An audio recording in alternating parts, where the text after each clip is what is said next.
Students welcome to Karthikey's academy. Competitive ఎగ్జామ్స్కి prepare అయిన అభ్యర్థుల కోసము మనం ప్రారంభించినటువంటి ఈ బుక్ రివ్యూలో భాగంగా ఈరోజు మీ ముందుకు తెలుగు అకాడమీ వాళ్ళు ప్రింట్ చేసినటువంటి భారత రాజ్యాంగము అనే పుస్తకం యొక్క రివ్యూ అయితే మనం చూడడం జరుగుతుందండి. దీంట్లో కంటెంట్ కూడా ఒకసారి డిస్కస్ చేద్దాము. కోర్స్ మీరు యూపీఎస్సీ కానవచ్చు, APSC group 1 group 2 and TSPSC ఇతర ఏ కాంపిటేటివ్ ఎగ్జామ్స్ ప్రిపేర్ అవుతున్నా తప్పనిసరిగా ఇండియన్ పాలిటీ కాన్స్టిట్యూషన్ మీద కంప్లీట్ అవగాహన అయితే కలిగి ఉండాలి. మరి దీనికి సంబంధించి ఆల్రెడీ మార్కెట్లో చాలా మంచి పుస్తకాలు అయితే ఇప్పటికే మనం చదువుతున్నాం. సో లక్ష్మీకాంత్ అనేటువంటి బుక్ని మీరు ఎక్కువగా రిఫర్ చేస్తుంటారు. ఆల్మోస్ట్ ఆ బుక్ అందరూ చదువుతారు కాబట్టి తెలుగు మీడియం వాళ్ళకి కూడా ఆ బుక్ అవైలబిలిటీలో ఉంది. సో మరి ఈరోజు మనము గవర్నమెంట్ ప్రింట్ చేసినటువంటి తెలుగు అకాడమీ వాళ్ళు ప్రింట్ చేసినటువంటి ఈ భారత రాజ్యాంగ రివ్యూ చూద్దామండి.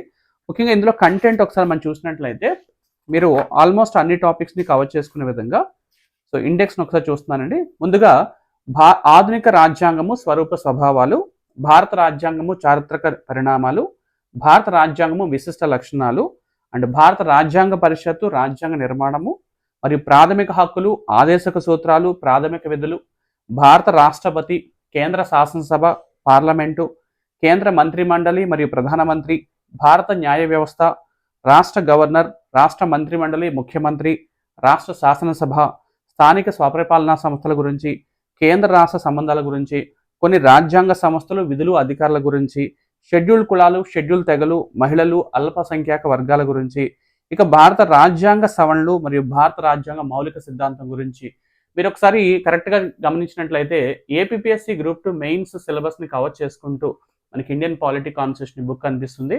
మీరు కనుక 75 మార్కుల వరకు ఉన్నటువంటి ఆ వెయిటేజ్ గ్రూప్ 2లో మీరు చక్కగా కవర్ చేయాలనుకుంటే తప్పనిసరిగా ఈ బుక్ని అయితే రిఫర్ చేస్తే స్కోర్ కూడా పెరిగే అవకాశం అయితే ఉంటుంది.